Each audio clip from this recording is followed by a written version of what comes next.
Nebraska wins if, Nebraska loses if. Okay. I think one of the things for me for Nebraska wins is just that the offense, it's able to find itself again, and that they take advantage of this really, really bad UCLA defense. Like, we could definitely spend a lot more time on Nebraska's defense versus their offense, but I think Nebraska's offense has to be able to move the ball in a way like they did, especially, again, in September. Look at how we talked about them in September, the day after the Illinois loss. As frustrating as that was, we were like, wow, at least the offense is really good, and they're going to have to carry them. Now think of what happened in the 3 games in October, and it's like, oh my gosh, the defense has to carry this offense. So if the offense could, and I know it's going to be tough maybe with the weather today, but at least it's not super windy. I'd rather have rain than wind. So Dylan Raiola, if he can get back to that early season form, and look, maybe he just can't this year because of the injuries.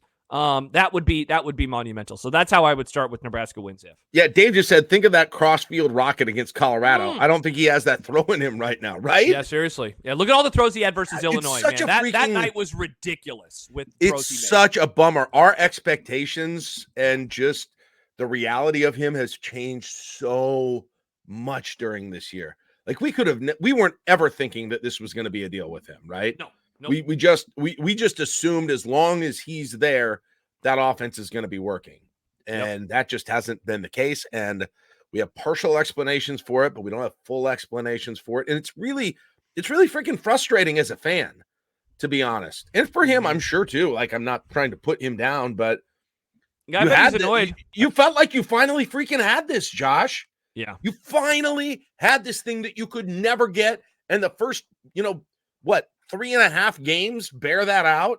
It bear out exactly what you were thinking, and then all of a sudden, poof! Really doesn't. You don't see it again.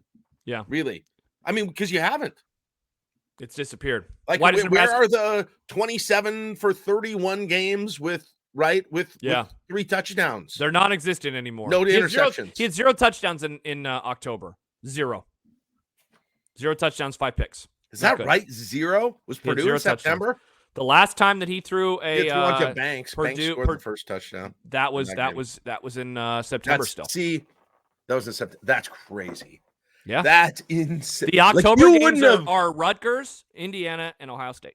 I guess there are only 3 games. If you told yourself that on like September 10th, you would have been like, "Shut up." That touchdown. If you said that's the last one that he's going to have until November, you'd say you're a liar. What are you talking about? That's crazy. And you won 15 touchdowns. I was going to say, that'd be nice. 4 games over under on Dylan Raiola touchdown passes in November. God, I'd probably set it at 6.5 right now. I was going to say 7.5. Yeah. 7.5 would mean 2 per game. I mean, it's definitely possible. Watch him throw 4 today, and then it's like, all right, he's already. Yeah, I was going to say, I'll tell you, if Nebraska wins, if Dylan Raiola passes for, well, I was going to say if Nebraska gets 2 touchdowns in the first half, they win the game. But I guess one. But that's really good. That's what I would say. If Nebraska gets 2 touchdowns in the first half, they win the game. Well, hey, along those lines, then Nebraska loses if they allow UCLA to hang around. This is a game where I just, and maybe they'll win another close one, but I just think that you have to really catapult off of last week and take care of UCLA early in this game. That's what I would say. Nebraska loses if they let UCLA hang around. If this is a game in the fourth quarter, I am puckering with everybody in the stadium. I am puckering. Yeah. And I would say this is always low hanging fruit on this question, but if they turn the ball over, definitely. Like if they lose the turnover battle, and especially if they give up scoop and score, if they give up a special teams or defensive touchdown to UCLA, right? That's the formula for them losing. Yeah. I think losing this game. I guess the other formula is UCLA really being able to pass on Nebraska, but like Nebraska's pass rush doesn't get there. Yeah, but I just don't. Sure. That would be so I honestly don't see it. That would be so disappointing after Ohio State. Yeah. Like how in the hell do you go and do that to Ohio State? Locked down for the most part, Jeremiah Smith and Ibuka, right? And both of the running backs. And all of that, and the running backs out of the backfield.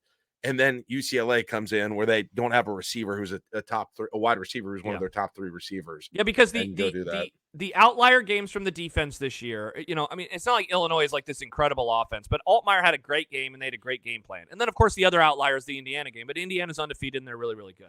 Hey, Josh, go back to Dylan. Look at Stumanji's. Oh, I was just going to read that. Comment. Yeah, I was going to read that. Yeah, Dylan, before October 1st, 100 for 142, which is 70.4% completion percentage, 1,224 yards, which is 245 a game, 9 touchdowns, 2 picks. Since then, 62 of 103, which is 60%, 520 yards, which is 173 yards a game, no touchdowns, 5 picks. That is crazy. Not great. That is crazy. And again, that's Ohio State, Rutgers, and Indiana, right? Mm-hmm. So at least 2 of the 3 are good defenses, but wow. Yeah. Still, though, that's like a light switch for him. Sure. It's changed the season.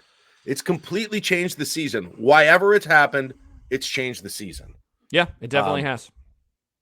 And I don't know, I hope you get it back, because all of a sudden, if you do get that back, that really changes the outlook for the next 4 games. Because as is right now, what you've got to hope again is win the next 4 games Iowa style, right? Yeah. But what if you didn't have to? What if you had more margin for error because the defense was able to play to that if level? If you got to win all 4 of those games Iowa style, you're not going 3-1 or 4-0, I don't think, in them. Okay? Jack could not agree more. They're going 2-2, 1-3, or 0-4 if they have to win all of them Iowa style. Yeah. If they have to I don't think they're going 0-4, but I think they can win UCLA Iowa style. For the record, I don't either. I'm just saying it's on the table if the defense has to carry the load again for 4 more weeks. If you get September offense, 3-1, 4-0 is on the table. Definitely.